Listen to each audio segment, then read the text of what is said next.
call this meeting to order, and we'll start with the roll call, please. Carr. Cruz. Here. Fox. Here. Frost. Here. Gaylord. Here. Guerra. Hanson. Harris. Here.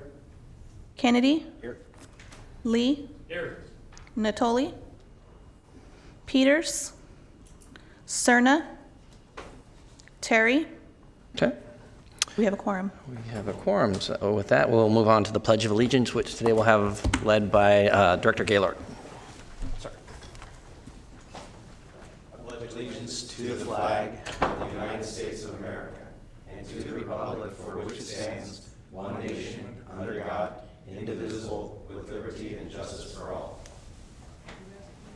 The first one I saw was All right. So with that, we'll move on to announcements. The board, would you read the television announcement, please? This meeting of the Sacramento Metropolitan Air Quality Management District is cablecast live without interruption on Metro Cable 14, the local government affairs channel on Comcast Consolidated Communications and AT&T Uverse cable system. This meeting is being closed captioned and will be webcast at www.sacmetrocable.tv. Today's meeting will be repeated on Saturday, September 29th at 2 p.m. and Monday, October 1st at 4 p.m. on Channel 14. Members of the audience wishing to address the board should fill out a speaker form located on the table at the back of the chambers and give it to the clerk. Please speak into the microphone when addressing the board and state your name for the record. Also, at this time, please silence your cell phones until the conclusion of today's meeting. Thank you. And with that, we'll move on to the Air Pollution Control Officer's report. Very good. Good morning, board. Thank you for joining us. Good to see you here. We have a full agenda for you today, a couple of important discussion items, and as usual, I'm going to run through a number of items that I think are relevant to us and in particular to you as our board. So let me go ahead and go through that. The first one is, again, informational. The Coalition for Clean Air is longest-standing, very respected statewide NGO, is running a campaign that they've dubbed the California Clean Air Day, coming up next month. And they have made us and other districts aware of this campaign, and it's simply to raise awareness. Obviously, we're making good progress throughout the state in terms of combating air pollution, but at the same time, we're all fully aware and reminded every summer of the challenges of still excess air pollution. So what they're doing is they're running this campaign, and they've invited us to join them. It's fairly straightforward. They want us to promote the concept, the day. We are going to internally try to come up with some good ideas to engage our staff. You may hear about it in the news, your constituents. So I wanted to make you aware of that. That is happening next week. I think from my perspective, anything that raises awareness and kind of puts this in front of people, say why we need clean air, it's important. But the Coalition for Clean Air gets the credit for this. I'm just passing it along to you. Along the same lines of sharing with you actions by our sister agencies in the region that are relevant and important to our equality, I wanted to highlight for you what the Sacramento Municipal Utility District is doing. I don't know to what extent you're following this closely. I am. I'm typically out at the board meetings, engaging with them. SMUD has taken a leadership role in California and the nation, for that matter, and they've actually embraced the idea of doing more than what the state is requiring for utilities to do, and doing it sooner. And what that means is that the SMUD board is actually deliberating a net zero carbon commitment for 2040. It's remarkable because, again, the long-term goal for climate is 2050. Obviously, just a couple weeks ago, the governor issued new legislation, new laws that are going to put the state on a path towards carbon neutrality in 2045. So this is still very relevant because they're accelerating what the state is doing. And from what I've seen at the board discussion, it's likely going to happen. The SMOD board is likely going to commit to a net zero carbon goal by 2040.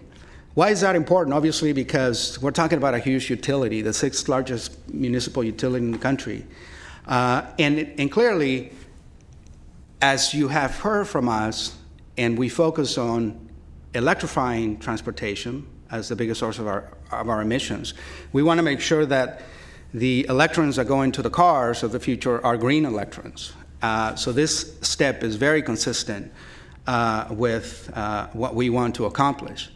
The other thing, on the other side as well, is obviously electric generating utilities are big sources of emissions. SMOD is in the top 10 of our big sources of emissions. So anything that they do to reduce not only their carbon footprint, but to reduce emissions in general is something that we welcome.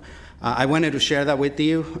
Again, they're following the procedure for the integrated resource plan that they have to submit to the Energy Commission in April. But like I said, it does look, from what I've seen at the board discussion, that this is likely going to move ahead, which is great news for all of us. Speaking of collaborations, at the moment, as we speak, we have a delegation in Germany led by the Greater Sacramento Economic Council. The reason I bring that to you is because one of the reasons that we're missing Director Guerra and Director Serna, as well as one of our senior managers, is they are in the delegation along with GSAC and others. And the reason they went to Germany is because Sacramento region in general is becoming a focal point for mobility innovation and zero emission technology. And the business side of our region is trying to attract obviously investment for technology manufacturing. Where we come in is clearly, we as an air district, as a regulatory agency, we can put in place policies that actually support and guide that development to the region. So just wanted to put that before you. Hopefully next meeting in October, when our directors are back and our staff will give you a little bit more in terms of how the meeting went. You might have heard about this on the radio. I did. The next item I have for you, another very important event that happened here in California and San Francisco not long ago. It was the Global Climate Action Summit, which really highlighted the role of cities and localities to fill the gap in terms of the climate agenda that we currently suffer from, not only at the federal level, but internationally. Unfortunately, I wasn't able to attend. I was actually out on vacation that week, but we had our staff did attend. We covered several events, and I'm going to have Mark Lutzenhauser give us a brief update. Good morning, Board. Mark Lautzenheiser, Division Manager for Program Coordination. As Alberto already mentioned, there were a number of different activities going on. We actually were able to attend 4 different events over the course of the week, some of us running back and forth between events, same day even. So just touching upon some of those very quickly. One of them was the Diesel Free by 33 event being hosted by the Bay Area Air Quality Management District, which is a very aggressive strategy to go ahead and reduce diesel emissions in their area. It was very well attended. It was a great discussion. We actually had Mayor Steinberg from Sacramento, who also signed on to the pledge, just supporting them, was there and was actually one of the speakers in the afternoon. Definitely did a great job highlighting a lot of the efforts that Sacramento as a whole, both the county and the city, have been working on in terms of our transportation, our corridors, and just all the great work we've been doing. In addition to that, UC Davis was hosting a summit related to greenhouse gas emissions. Again, surprisingly, a big focus was transportation. There was a lot of great speakers, international speakers, local speakers, and other national speakers from elsewhere in the country, talking a lot about where they were going with their public transportation, what they're looking to do with their fleets, where they're looking to go with the sources of cleaning up those emissions even. So as Alberto had just mentioned a moment ago, when we were talking about SMUD and the great efforts our local utility is doing, it was also part of the focus there on that discussion. 2 other quick ones that were going on was CalSTART was hosting a workshop as well, focused a lot on some of the programs they're doing in the state of California, a lot of incentive programs, and so they were definitely doing, theirs was a Drive to Zero workshop, very effective. The staff that were at that one said there was some great feedback. They were also part of the presentations themselves. And the final one that we were able to attend was the Air Sensors International Conference, which was a big part of what was going on. It was a multi-day conference. I will sum it up in just a couple of short words here, in the sense that the big focus was, as you'd imagine, on monitoring. And so they were looking at a lot of the low-cost sensors, which is a great tie-in with our local 617 efforts and how we're going to be going into the communities, and that's actually being heard by the California Air Resources Board as we speak on that selection of a community.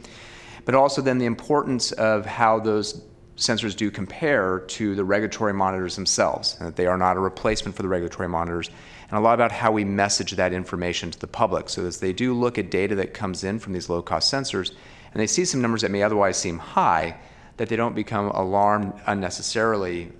They're good sensors. They're good in the sense of providing that information of the ups and downs of what's going on.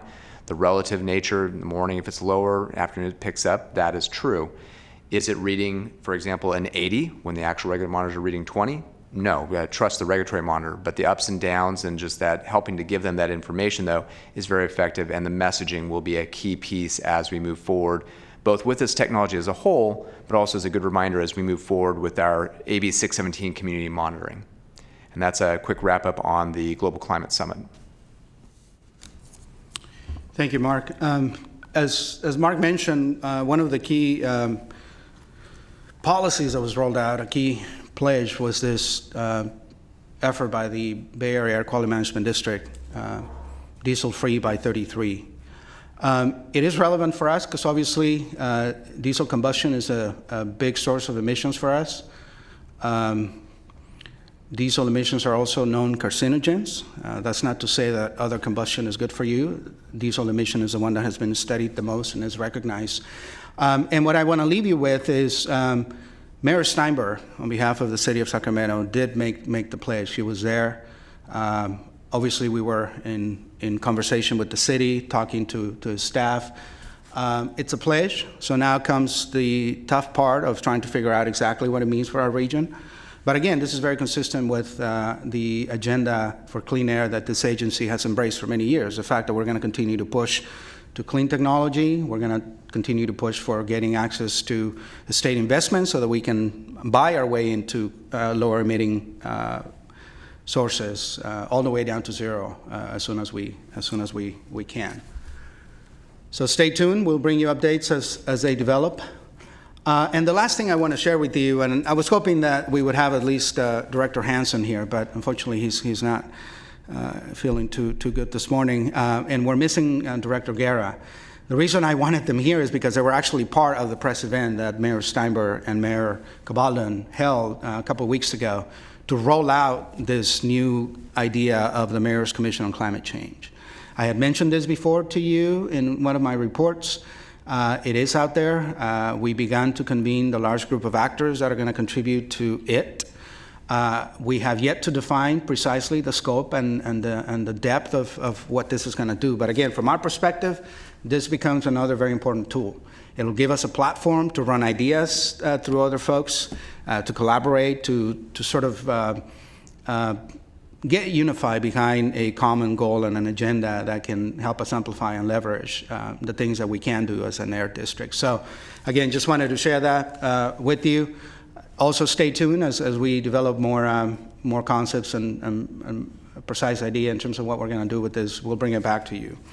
So that is my report for this board hearing. If you have any questions or comments, I'd be happy to entertain them. Thank you. Any questions? Thank you very much. So with that, we'll move on to our consent calendar. Consent calendar items are things that are normally deemed routine and non-controversial. Is there anything that anybody has questions on or needs to pull from the calendar? Seeing none, I'll entertain a motion. Move consent. I'm sorry. Okay. Motion by Cruz. Do I have a second? Second by Gaylord. All in favor? Aye.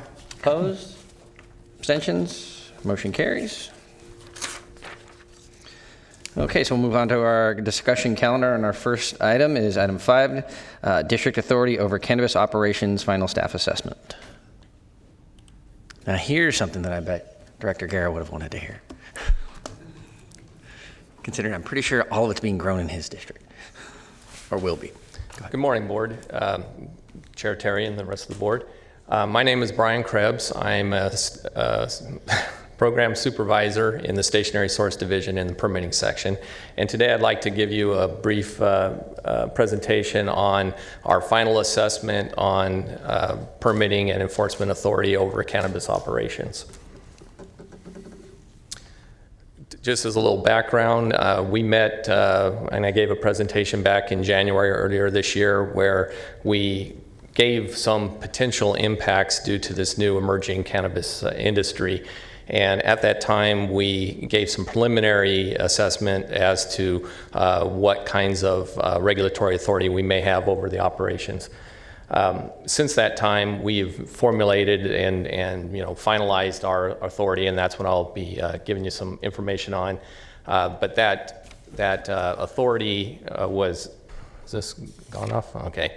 The authority has been. I'm just confused. I apologize. What I was going to say was that in developing the final authority, we went through a long, arduous process where we met with many districts throughout California and various committees to find out, what their thoughts were on that. We met with our own legal counsel to discuss different issues. And from that, we kind of finalized our authority. We came up with a matrix of permitting actions, and we subsequently had discussions with some members of the board as well as city staff to discuss where we were going with that, as well as to solicit comments and to work on inter-entity coordination. Now, for the authority, the meat and potatoes of this is that we have to split it into two different groups, and that is cultivation and the manufacturing. And this slide here represents the cultivation. And in general, cultivation, in our opinion, in our authority, is that it is a agricultural operation. And as such, it is exempt from district permitting authority per our own Rule 201, Section 114. In addition, odors emanating from agricultural operations are exempt from public nuisance, and that authority stems from California Health and Safety Code. Now, as far as power generation, and that was one of the main issues that we were concerned about with this new industry, is that power generation used exclusively for cultivation. And let me just break up a little bit the fact that when we talk about prime power, we're talking about generators, electric generators that operate continuously as their prime utility power. Emergency standby engines are just that. They're used in the event that power is lost from the local utility. So with that said, stationary prime power, since we have no permitting authority, it falls under the state's distributed generation requirements. And that's a health and safety code section. And then in addition, and that would apply to any, whether it's natural gas or diesel, but in addition, if a diesel engine were to be proposed for prime power, it would also have to fall under the state air toxic control measure and obtain agricultural engine registration. Then when we talk about emergency standby equipment, if it's greater than 50 horsepower, it still would also have to get that agriculture engine registration, but all other fuels would be exempt. So that's our only permitting requirements, and they're not really permitting requirements, they are just requirements that would be put on the cultivation. Now, as far as manufacturing goes, we're talking about things that generate particulate matter, such as sifting, squeezing, screening, or items that generate volatile organic compounds, and it's kind of ironic that it's called non-volatile solid extraction, but one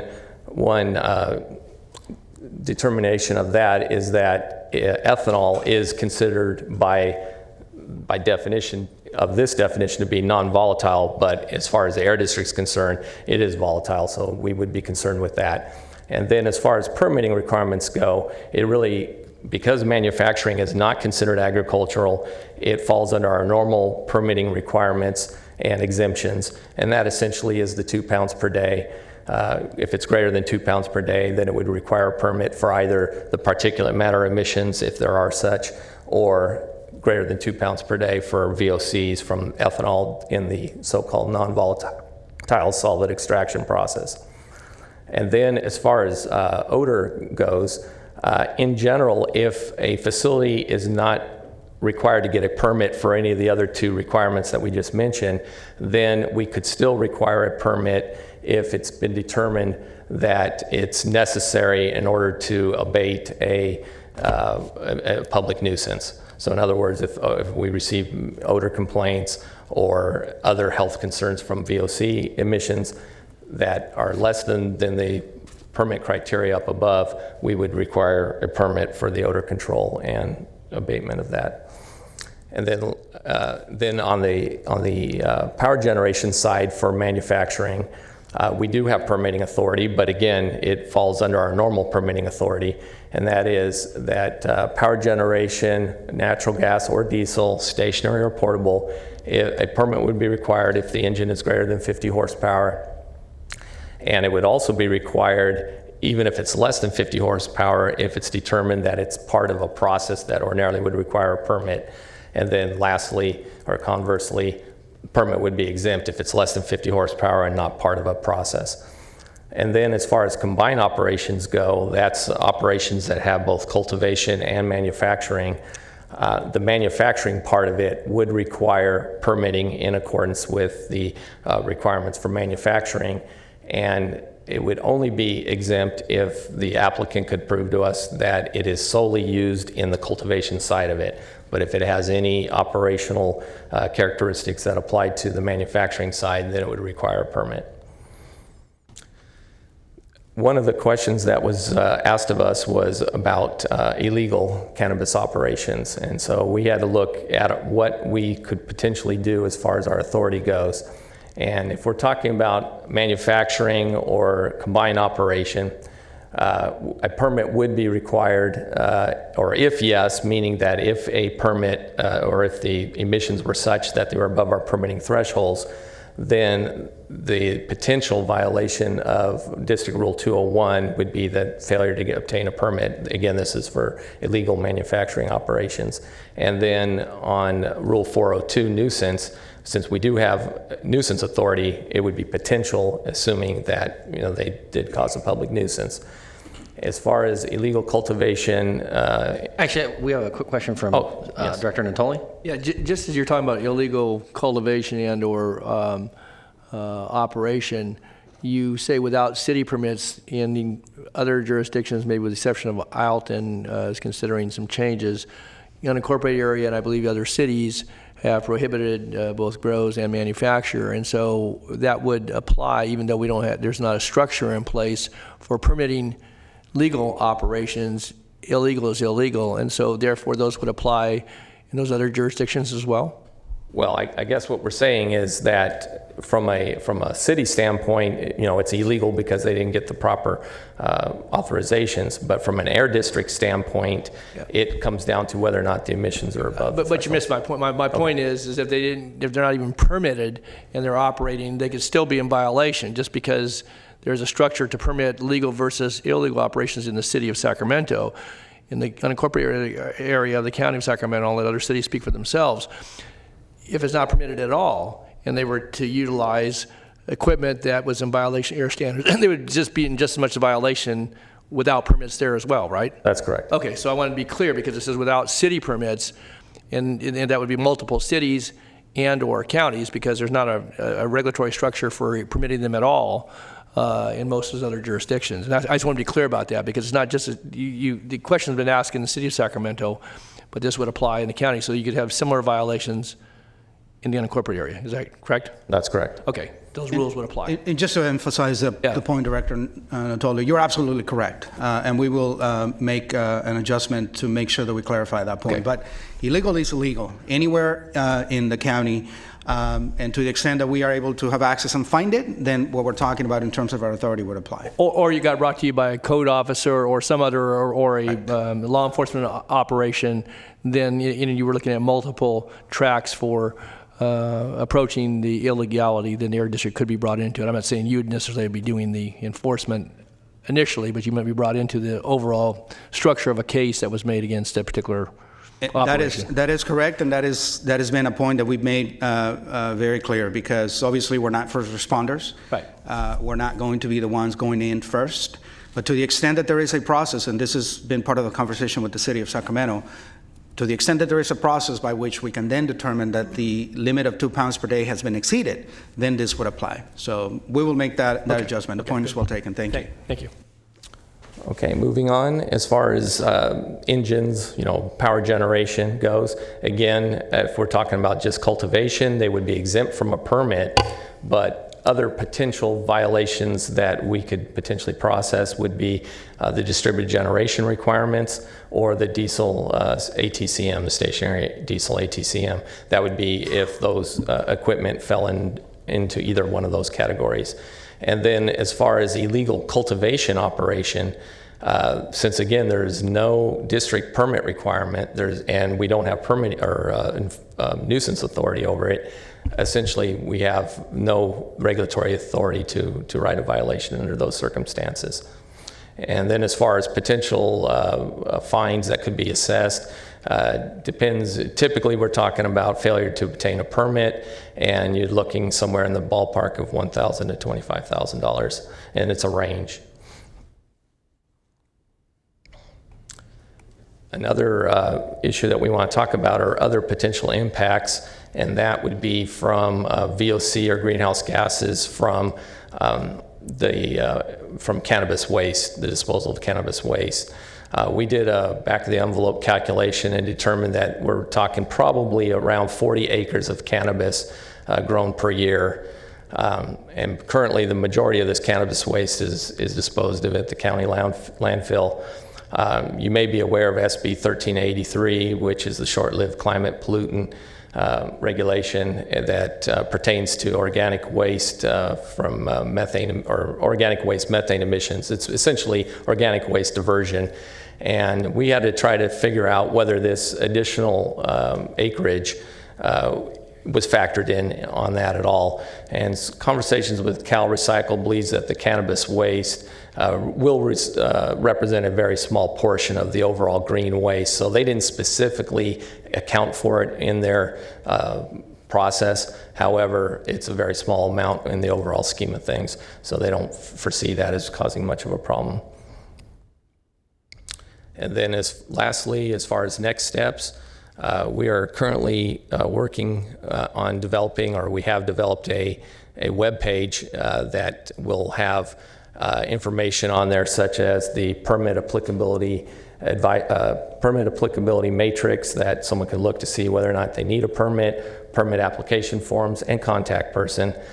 We are going to develop an advisory that will be sent out to each of the cannabis operators that have conditional use permits, referring them to our website and getting the proper information. And then lastly, we've committed to going to the City of Sacramento stakeholder meeting to engage with the cannabis industry to answer any questions they have regarding permit applicability, and getting them to, answering their questions and directing them to the appropriate places to get their permits. And that concludes my presentation. Are there any questions? Any questions for staff? Yeah. Okay. Yeah. Yeah, go ahead, Director Harris. So you may know that the City of Sacramento is actively trying to permit and bring these operations into the light, if you will. I would say there's a general amount of ignorance about, the air aspect of cultivation. So there's a lot of education to do with these new permittees, if you will, certainly in the city.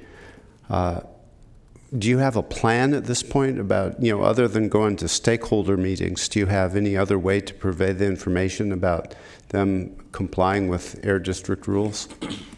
Currently, we were going to utilize the advisory that we'll send to each one of them, with information on where they can get the permit applications, the applicability requirements, and with contact information for that. Other than that, I'll defer to. So one thing I will acknowledge, we agreed when we were working with the City of Sacramento staff to continue the dialogue and stay connected.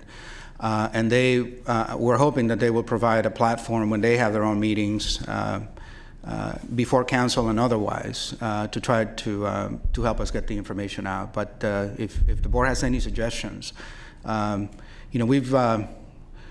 this was a tough question that the board posed for us, and it took us a better part of a year, but I'm very confident that we landed at a very good place and a clear place in terms of the Air District role. We want to continue to work with the City of Sacramento simply because, again, this is an issue for the city and the staff, but if you have any suggestions in terms of how to better get the information out. Alberto, I think my more specific question is the City of Sacramento sharing with you the permittee contact information? Not at this moment, because for one thing, I want to say we didn't specifically ask. Now, we are just beginning our process. We need to get our information out. We need to frame our permitting and where it applies and the forms and what have you. But I would anticipate, based on the constructive dialogue we had, to the extent that we need that, I feel confident that we can go out and seek that information. Likewise, I think we left the door open to the extent that they need us at the table. We're ready and more than willing to engage with them. But this is still work in progress. Understood. I will make a point to talk to the city attorney's office and see if there's any roadblock to them sharing that information with you, and see if we can facilitate that to some extent. Thank you. Any other questions for staff on this? Thank you. Thank you. So that will move on to item 6, greenhouse gas emissions inventories and the aviation sector.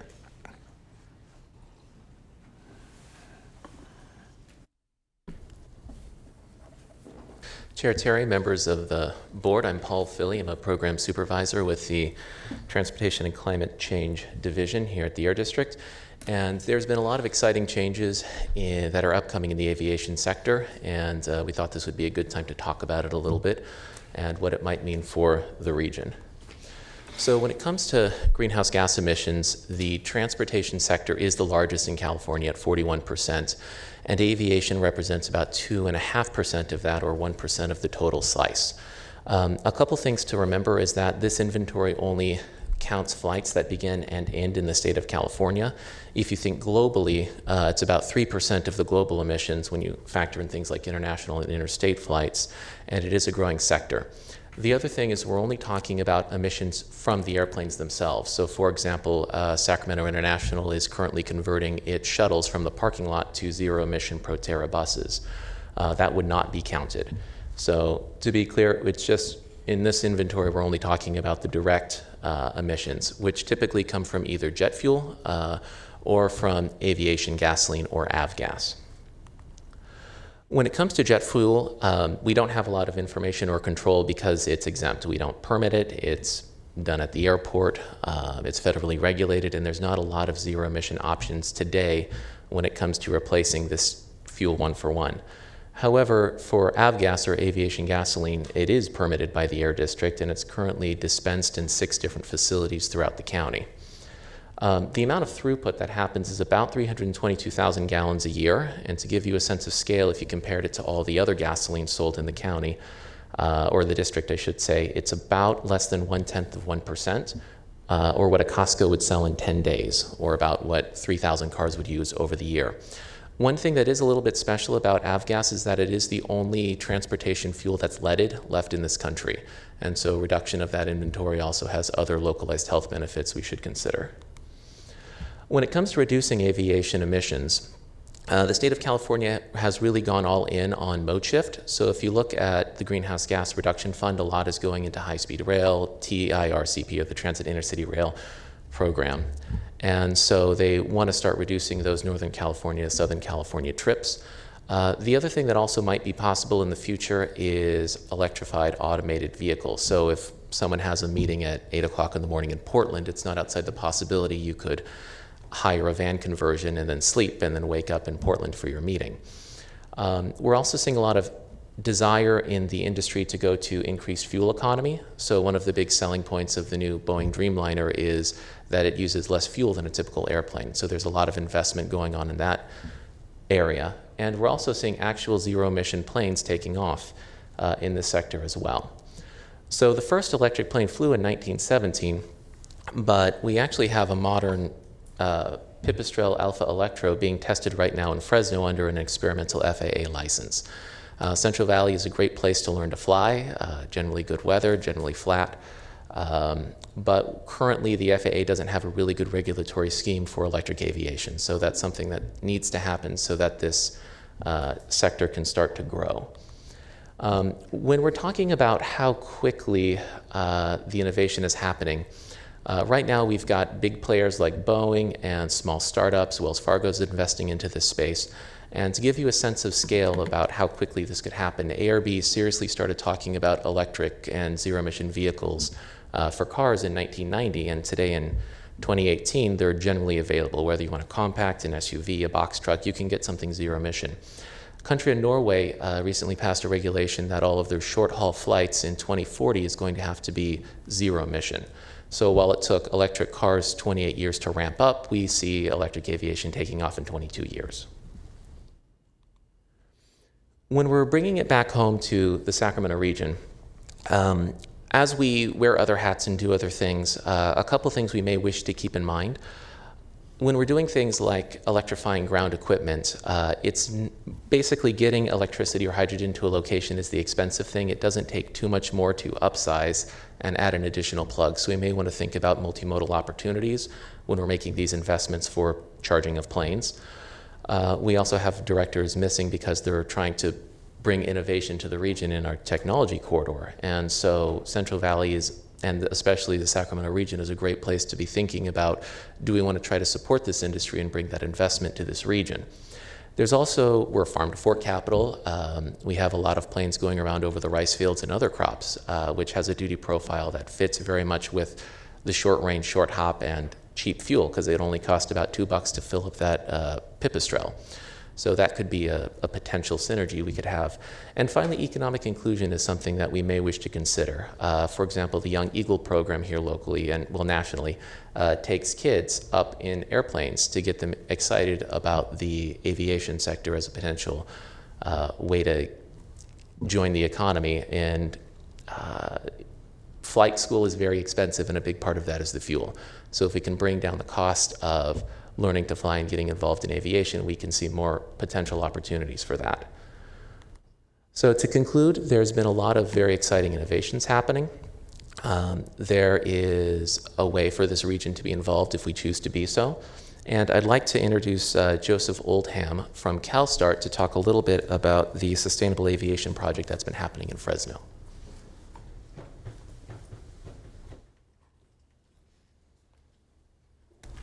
Good morning. It's my pleasure to be here today. I wish I had flown instead of driving 3 hours from Fresno. But actually the drive brought home what I like to refer to as the tyranny of ground transportation and our challenges here, particularly in California, with congestion and the growing numbers of vehicles that are on our roads as we try to travel around the state. One of the exciting things that electric aviation does is it lowers the cost of aircraft operations to a point where it starts to become practical to consider short-haul flights like between Fresno and Sacramento in very economical aircraft with cost per seat mile that are rivaling the automobile.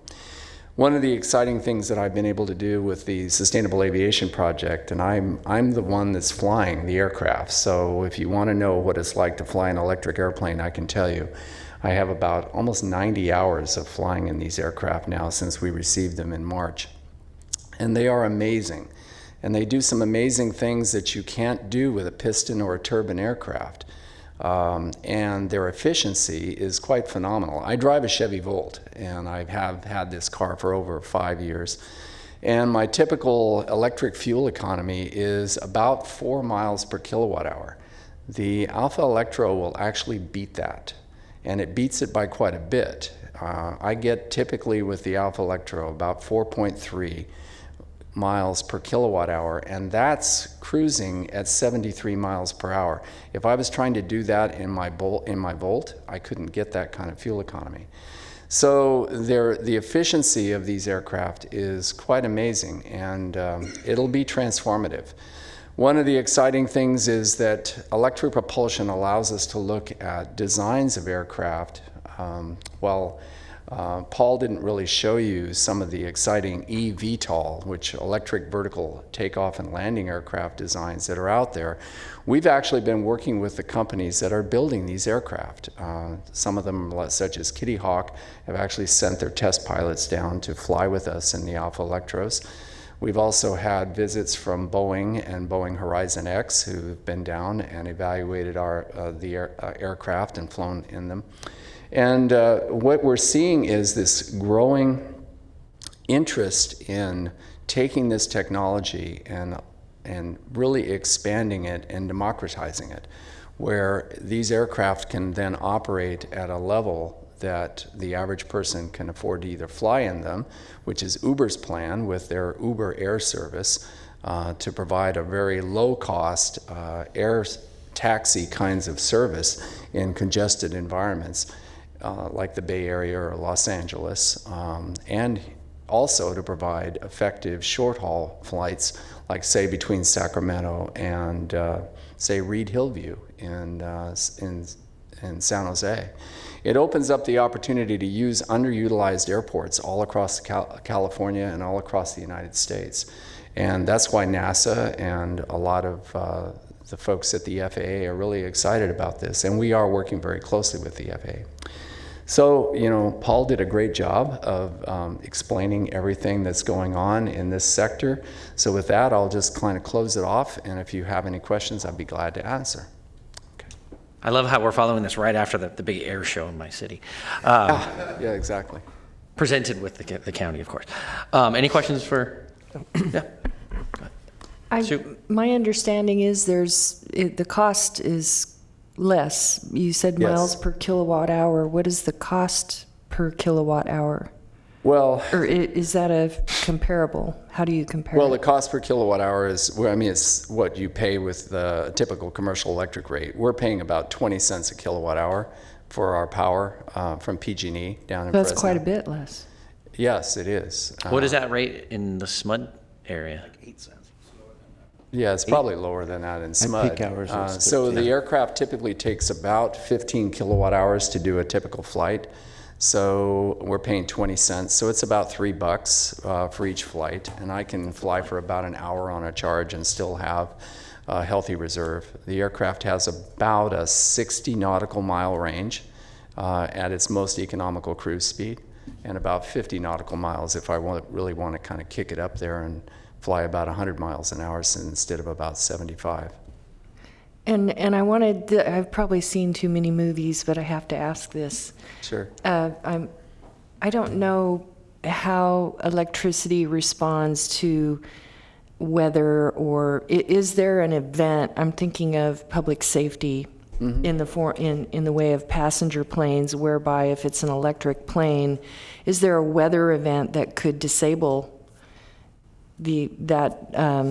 No. You know, like in a nuclear event, all the phones are going to go off and the cars are going to stop in the middle of the road. Yeah. Is there anything like that? No, the aircraft are actually more resilient to weather than piston or turbine engines, to be quite frank. I don't have to worry about carburetor icing, which is a condition that occurs with a piston engine aircraft if you've got high ambient humidity and or during rain or cold kinds of climate conditions. I don't have to worry about that because it's not carbureted. I don't have to worry about air intake because there is no air intake. The motor is just as efficient and just as powerful at 10,000 feet as it is at 200 feet. So there's a lot of advantages with electric propulsion. Plus, the designs are very, very compact. The motor in the Alpha Electro, well, a typical piston engine aircraft trainer would have a motor that would take up about the size of this podium's top here. The Alpha Electro motor is literally about this big around and about that thick. And it weighs about 11 pounds, and it's equal to an 80 horsepower gasoline piston engine. So that compact design characteristic allows electric propulsion aircraft to be designed in ways to make them extremely efficient. And so, you know, and plus they're extremely reliable. There's only one moving part, and it's the shaft. And there's only one area that can fail on that shaft, and that's the bearings. And the motor is designed to not be touched for 2,000 hours. At 2,000 hours on a piston engine aircraft, you have to overhaul the engine, replace the bearings, the pistons, you know, even the cylinders. And that's a huge cost. With these aircraft, you just look at the bearings. If they're okay, you put it back in for another 2,000. You do that 3 times until you hit 6,000 hours, and then you replace the motor. So there's huge savings in terms of the cost of operation. Thank you. Okay, Director Natoli.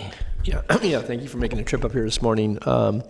Just a couple questions. So with you talked about the vertical takeoff. Yes. And in thinking about getting into some of the more congested areas, and you know, even getting to airports and airspace. So will the aircraft be able to come into a urban or a suburban setting and set down without the need for an airport, much like a helicopter could? Much like a helicopter, yes. Okay, so you're developing that potential. Yes. And then you mentioned the FAA, working with them. Yes. So assuming this all takes off, are they prepared to be able to control the airspace? Again, if you get this down to the point where folks are, obviously Uber and Lyft and others are, you know, and you mentioned some of the you know, big folks, Boeing, Horizon, because you could, you know, to the point of the potential that you've been talking about here is that, you know, the congestion you experience coming up from Fresno, your airspace obviously is much broader. It's not constrained to lanes, but there's still travel lanes in the air, and it's all controlled. So are they looking to that? Yes. Because again, I can see where, again, some of the large airports are so congested, and that's obviously, we in Sacramento benefit from some of that air traffic because, you know, folks are finding it less congested in the airspace for commercial airliners. Obviously, this may have a personal and or a commercial aspect to it, either one or both. So I'm just curious about, you know, they're looking forward because I could see there's going to require more folks and eyes on and yeah, Boeing, when they came down, they shared with us a video that's actually out on YouTube, and I'll be glad to send it to Alberto so he can distribute it to the board. And their video actually talks about their vision for an integrated transportation system that includes an advanced, what they refer to as the next-gen air control system that will allow both conventional commercial aircraft, as well as piloted and autonomous eVTOL aircraft to all operate safely within the airspace. And they've been working very closely with the FAA as well as NASA. NASA's doing a lot of research right now with electric propulsion aircraft and what these eVTOLs will encounter in terms of air currents and atmospheric conditions flying in urban areas. Because when you start talking about flying into an airport, which is isolated and outside a normal urban area, the wind conditions around an airport are, while they can be gusty and they can come from different directions, certainly Sacramento Executive that I've flown into many times can be that way. But then when you come downtown and get around skyscrapers, now you have these venturis, now you have these air currents that are coming around those buildings, and it's going to create some challenges unless the aircraft are designed to handle that. And NASA's doing a lot of that work right now, studying that. I went to an AIA conference the American Institute of Aeronautics and Astronautics in Denver a year ago and met with NASA teams that were there that were exploring all of that. And so there's a lot of work going on that the general public doesn't really know about, but the truth is, this is transformative technology. We are at a position in history not unlike what was happening around the late 1940s, where aviation was transitioning from piston engine aircraft to jets. And we're going to see equal transitory change in our aviation industry. But when you start talking with companies like Boeing that have this integrated vision of including ground transportation with autonomous vehicles as well as electrified larger vehicles with these other air vehicles that are being developed now, and combining that with large commercial aircraft, it's going to change the whole way that we move around the planet. So just one other question as you're talking. I was thinking, so, and with the greater emphasis on folks certainly not going to brick and mortar stores to get their goods, and obviously Amazon and others have capitalized on that and been moving that marketplace. But this on-time delivery, and folks talk about drones, but you see, depending upon the nature and size of the things that are being ordered and delivered, that whole commercial aspect too. Again, with the vertical capacity to land right in somebody's front yard with this, and Yeah, and it's initially nobody's going to be landing in people's front yards. I don't foresee. One of the advantages that we have here in the Central Valley is that we have a lot of open space. And the reason why we're able to fly our Alpha Electros today, and there's 2 of these aircraft that are down in Los Angeles that actually got there before ours did, those airplanes have not flown, and the reason is that the FAA is reluctant to allow them to fly over congested urban areas. Our aircraft flew 2 days after we received them, and it was because the FAA was very comfortable with flying these aircraft in the San Joaquin Valley. And of course, Sacramento has a great series of airports and airport infrastructure, and I could see, and I've had this conversation with Board Member Harris about the opportunities for connecting with charger infrastructure between Fresno and Sacramento, and promoting a lot of additional operation for these early designs in this region. Thanks. Thank you. With that, we'll move on to Director Harris. Thank you, Chair. Joseph, it's great to see you. Great to see you too, I hope you'll have a little time after the meeting to visit. Yes. One thing you didn't touch on is the FAA regs as far as, the nomenclature that we've discussed many times about reciprocating and non-turbine. In other words, for the FAA to acknowledge electric propulsion as a means to register aircraft so that they can be used for flight training. So can you catch us up on where we're at on that? Sure. We are actively doing endurance testing on one aircraft to comply with ASTM standard 2740, which is the ASTM consensus standard for light sport aircraft for electric propulsion systems. And we're sharing that data with the FAA, and the team at the Kansas City Small Aircraft Directorate that we're working with has been evaluating all of the data that we've been collecting on all the flights with these aircraft since we received them. They've sent a team of their certification engineers as well as one of their test pilots out. Their test pilot flew with me, did 5 flights in the aircraft. They are very excited about this opportunity to work with us because these are the first production electric aircraft that have arrived and are flying in the United States. And that gives them a unique opportunity to help develop the regulatory framework for larger aircraft, as well as the certification requirements for the Part 23 aircraft, which are slightly heavier and have slightly higher performance than the light sport design that we have. So all of that is working very well. As I said, we're up to 63 hours. I've figured out how to get an hour's flight time out of the aircraft now on a charge, which is kind of cool. And so our goal is by the end of well, probably by the middle of October, I'll have achieved the 100 hours.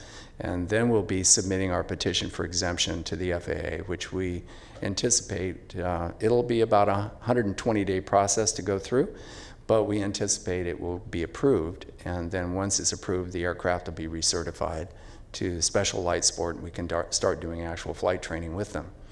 So that's moving along pretty well, I believe. Well, that's great to hear.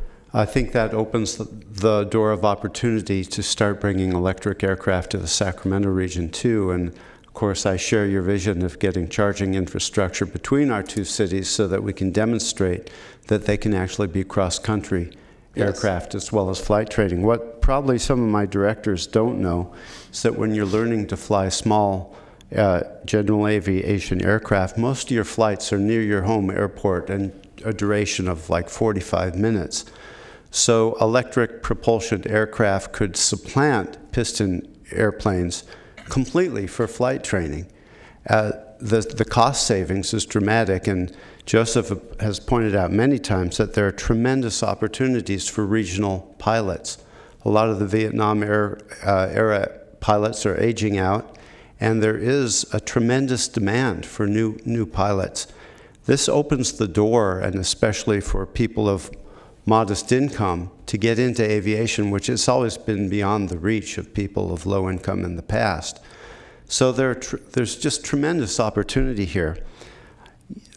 Joseph, has anybody done any studies on the concentration of lead around general aviation airports as a result of using 100 low lead gas? Oh, you know, there was some analysis that we came across for our airports, Chandler, Executive, and a couple of the others. The lead concentrations, actual measuring the lead concentrations in the neighborhoods around those airports, I'm not aware that anyone's done that recently, but I am certain that it's probably fairly high. You know, that's kind of the general idea. The point I'm trying to make is that this is the only fuel with lead left in it in America, and it is, we know that lead is a health hazard in any significant concentration. So eliminating that is a tremendous benefit, you know, for the area. I suspect that if anybody did actually analyze the concentration of lead around GA airports, it could lead to some significant litigation. So it'd be great to avoid that, you know, to not get to that point, but just to embrace electric propulsion in aviation, you know, as a way to circumvent it. I'm very excited about this, and my daughter is just learning how to fly, and I really hope that I can get her into an Alpha Electro. So I look forward to coming down, and I actually want to talk to you about that, to get down to your airport and absolutely. Get in one of these airplanes finally. A couple more things I wanted to mention. Hybrid technology is catching on very quickly too. Yes. So, you know, for larger jet aircraft to use some aspect of battery power to promote, you know, their longevity in the air with less air quality degradation has a great potential also. And I know that some of the bigger aircraft companies are pouring many millions of dollars into hybrid technology research as we speak. And that's actually a growth industry that I hope we can capitalize upon, that not only in the Fresno area, but in the Sacramento area too, because we have decommissioned air bases that are a perfect location for that type of industry. Yes. Let's see, the last thing I wanted to say is, well, I guess that's about it. There's just tremendous opportunity here. It's going to be an integral part of our mobility option moving forward. But the benefits to air quality are obvious. They're 100% if you have a fully electric EV airplane. So let's move together in this direction. I really hope in my lifetime to fly down to Fresno in an electric plane. And even if it means stopping and swapping a battery pack or charging along the way, I'm willing to do it. Just as people are willing to, you know, hit a fast charger going to the Bay Area in their electric cars. One thing that Alberto brought up is, you know, in terms of promoting electric propulsion, what could be better than showing a picture of an electric airplane flying? for people who are hesitant to adopt electric propulsion in their automobile, once they see that you can actually get places in an electric airplane, I think it really opens the door. And it's certainly a great talking point. You know, if you can fly with a battery, you can certainly drive with the battery. Well, that was exactly, we actually coined a little catchphrase like that when we submitted our grant application to Fresno County Transportation Authority. We said, well, if you can fly electric, you can drive electric. And it does. It is true. One of the things I will point out really quickly, because you mentioned hybrid, when we had this conversation with Boeing Horizon X, and they spent a couple of days with us, which was really, really special. We were talking about the Zunum hybrid small airliner, thin haul airliner is what they're referred to. And I brought up the point, I said, well, the thing will probably be like a plug-in hybrid where you'll plug it into the airport infrastructure while it's on the ground so you can charge the batteries so the gas turbine generator won't be running. And they kind of looked at me and they had that look like, oh, how did you figure that out? And it's logical, right? So I suspect that that's exactly the way these things are going to operate, because they want to conserve the amount of liquid fuel that they carry on board, because if they carry too much, it's just extra weight. And weight is certainly the challenge with aircraft. So I think it's going to be an amazing future, and we're leading it, which is awesome. And I think that's a great opportunity for us to capitalize on moving forward. You know, global airline travel is a very significant contributor to climate change. It is. And any efficiency we can garner by hybrid technology is going to be a great boon. I don't see people, moving away from jet travel. So gaining efficiencies in that area is extremely important. Yes. It's a really great field to be in right now. Yes. If I was a young engineer, that's where I'd be. Yep, absolutely. Joseph, thanks so much. Thank you. Thank you. Thank you. We'll move on to Director Fox. One other question. I just wanted to say I'm very excited about this, but you mentioned a YouTube, and if we could see that YouTube, I would be interested in seeing it. I will definitely, as soon as I get back to my office this afternoon, I'll send it to Alberto so that he can distribute it to the board. It's about a 3.5-minute video, and it's really cool. Or come over to my iPad when we're done and I'll show it to you. I searched for it just on Boeing Horizon X, and I couldn't find it, but they sent me the link, so I'll send it to you. Okay, thank you all very much. One quick question. Oh, no, we have a few more questions. Oh, I'm sorry. It's okay. Estimated time in the future when the electric engine for the aircraft meets the qualifications to make it equal to what the avgas production would be with the 206 or something similar for light commercial use? Well, the electric motors are there now. In fact, Siemens has a 260 kilowatt aircraft electric motor that they've actually mounted in an extra 300 that broke the climb records for ground to 10,000 feet. The power of the motor is not the issue. It's the battery technology to provide the endurance is really the challenge. And the engineers that I talk to, both with the manufacturer like Pipistrel and others, they believe that probably by somewhere around 2025, we'll have battery technology that will allow an aircraft of something like a 206 to fly for a couple of hours and then land and recharge. So that makes light, short distance commercial use. Yes. Not that far in the distance? Not that far in the future. Uber is planning to test their Uber Air service by 2020, so a year and a half. Kitty Hawk, one of the companies that's actually designing and building an aircraft, an eVTOL electric aircraft that would participate in that service. They actually have 2 prototypes. One of them's in Hollister, California, just down the road, and the other one is flying in New Zealand, and they're starting to do evaluation flights in New Zealand.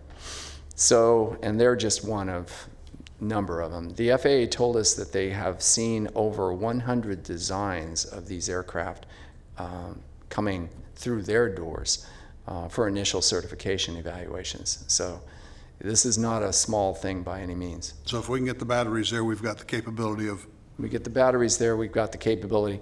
And the thing that's driving the battery technology is not aircraft, it is these. Because there's billions of these, and everybody wants a faster, bigger, more powerful this. And so this is what's driving the technology for the cars, for the airplanes, for the trucks, and for the buses. And the similarity between the aircraft and the trucks and the buses is astounding. The charger sizing, the electrical capacity needs, they're very, very similar, almost identical. And CalSTART is seeing that because we're deploying electric trucks, electric buses, and now we're working with electric airplanes. So, thank you. yeah, absolutely. Thank you. Director Cruz. Oh, thank you. I'm really impressed with this as well. I'm looking forward to it. The biggest issue has been brought up as far as commercial airlines, but I do have a couple of questions. You mentioned the batteries, and lithium-ion batteries at this point are a little sketchy depending upon the vehicle or phone you have in your hand. How do you think they're going to be addressing the weight issue with the 277 pounds, I think, of batteries in one of these versus 84 pounds of fuel?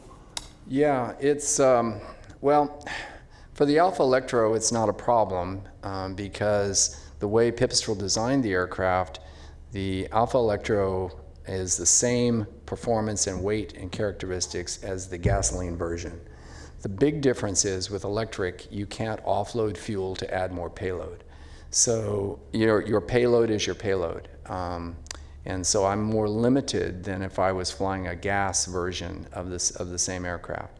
Same aircraft, in gas, I could offload some fuel and carry a 250-pound passenger.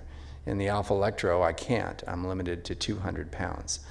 So energy density per kilogram is going to be our driver on these aircraft to a large degree. But that is improving very steadily.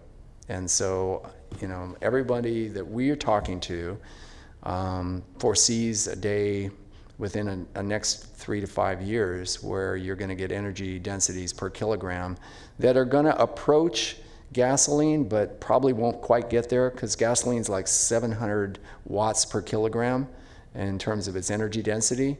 And right now, the batteries that are in the Alpha Electros are about 250 watts per kilogram. But there are battery technologies out there that are pushing up on 500 and plus watts per kilogram. So it's moving. It's moving in the right direction. I think it's a great idea. I'm looking forward to seeing more of it. Thank you. Thank you. Just a couple of comments for myself. I had the opportunity as part of the National League of Cities Community and Economic Development Team, federal task force or whatever we call it, to visit Fort Worth, and in particular Bell Helicopters headquarters, where they have their Uber Elevate simulator that all of us city council members and mayors got to ride in and actually feel what it would be like to skip traffic and go from work all the way to your house and seeing all of the traffic below you. Yes. But there's some really interesting innovations coming along in a lot of these spaces. And as much as I respect my colleague here from Sacramento, there is another airport in my city that has a whole lot of open space around it. And then again, that's where they just had an air show. So if there's any way for us to partner there, and I know there's a flight school there now, and there's, it's one of the longest runways, I think, this side of the Mississippi, and I see trainers there all the time, including the U2 trainers that come at least 2 to 4 times a day. So if there's any way for us to partner between Fresno and my city or anywhere else in the region, I'd be very interested in that. And then pardon my ignorance, but what city are you? Rancho Cordova, so Mather Airport. Got it, yeah. And so the only other thing I was going to comment about that you kind of touched on, but just something that I read that to explain it, at least the need for additional training hours for folks is in these regional airlines, the smaller jets. So even American's company, I can't remember what it is on the West Coast that does the LA trips and the Seattles and some of the shorter trips. That they're really struggling to find enough pilots for those flights. The international ones are fine; they pay really great. The other ones, they're just not finding people to do it. And one of the biggest struggles is paying out of pocket to get your hours to keep your license so that you can even get that job. Yes. And it just doesn't pay enough in order for you to spend the 80 hours or whatever it takes you to get your license to actually even apply for that job. So this is not only something very important as far as air and health, it's also a huge economic development opportunity if we can harness it here. Yeah, so. It is. And it's 1,500 hours is what 1,500, there you go. 1,500 hours just to get into the right seat on a regional jet. That's right. That is a real challenge right now because that 1,500 hours represents a lot of investment. What's the average? I know my wife is trying to get her just regular pilot's license, not that. To get 1,500 hours ballpark, what does that cost someone? It's the numbers that I've heard are somewhere in the range of $60,000, and because the more advanced aircraft that you have to fly, because you can't just get 1,500 hours as a private pilot. You have to get 1,500 hours total, which includes you need a commercial rating, you need an instrument rating. They prefer that you've got a CFI rating, Certified Flight Instructor rating. And so all of those, and multi-engine, and so all of those ratings, you end up having to fly more expensive aircraft, and the hourly rate for the rental on the aircraft just gets higher and higher, not to mention the instructor fees. Yeah, so what I've read is that essentially the only place that you're going to get those certifications is if you go into the military. And the military does not have a need for that many pilots anymore, especially with drone technology and a lot of other things driving it. And so it's really fascinating if there's a way to bring that cost down and have that kind of capability in my city or your city or around here. That could be a huge economic driver for this region. Just to give you a comparison on what we estimate the fully burdened operating cost on an Alpha Electro when we get them into flight training, we anticipate we can rent them for about $50 a flight or $50 an hour. And that compares to a 50 to 60-year-old gas trainer on our field that rents for about $125 an hour. So you start adding that up over 40, 50 hours of flight time, it makes a big difference. And there's more advanced training aircraft that are electrically powered already in the works. So yeah, it's coming. Thank you. Chair Terry, I just wanted of two final comments. First, certainly in the program that I'm envisioning, we're looking at charging infrastructure at Mather, in fact, all of our regional airports. So it's a regional vision, not a city vision. Just wanted to assure you of that. Appreciate that. The other thing is, as far as safety, engine out forced landings is a pretty common thing with piston aircraft. I've experienced it myself twice. They're survivable, certainly, but the dependability of an electric motor compared to a piston aircraft, and Joseph alluded to this, is tremendous. And I think that we would probably see a decrease in aviation accidents as a result of adopting electric propulsion. Yes. That's it. Thank you. Director Gaylord. Yeah, I just had two questions. One, what's the safety and terrorism aspect to this, as far as if this became a mass transit type solution, and you have like Uber with drivers but pilots taking folks who book it on an app. What's the outlook on that as far as getting someone you may or may not know that could utilize that plane in some sort of attack or something? Well, the aircraft, I guess we could theorize on this all day long. I believe Uber is building quite a few security protocols into their service, especially if they're going to be offering it as an autonomous service. The service, the aircraft themselves, however, are quite light, so they don't have much mass. If someone tried to crash them into a building, the building's going to win. The aircraft itself are Kevlar fiberglass, and they're just not that substantial. The gross weight on our Alpha Electros are 1,200 pounds, And so, you know, I don't even know that I could even speculate on that at this point. I can tell you that from a safety perspective, our alpha electrodes are equipped with ballistic recovery parachutes. So if there is a catastrophic failure, and the catastrophic failure I would envision is if somebody runs into me and cuts off my tail or cuts off part of the wing, I'll pull the chute. Any other scenario, and I'd fly the airplane and land it because they glide amazingly well. They have about a 17-to-1 glide ratio. In fact, the other day, Jeff, you'll appreciate this, I was 2,300 feet, 3.5 miles out from Chandler on a 45-degree approach into the downwind for landing, and I cut the power to 0 and just glided the airplane all the way down to the ground without even touching the throttle. So, you know, that's amazing what they can do. Mm-hmm. I would just also point out to part of your question, if it did run into something, it's not carrying any fuel comparatively to other instances in our history where that's been an issue. Okay, if there aren't any other questions, do we have any public comment on this item? Okay, thank you very much. This was really informative. Thank you very much. So with that, do we have any public comment? No, we do not. Okay, any board ideas or comments? Seeing none, do we have any announcements? Nope. We will stand adjourned.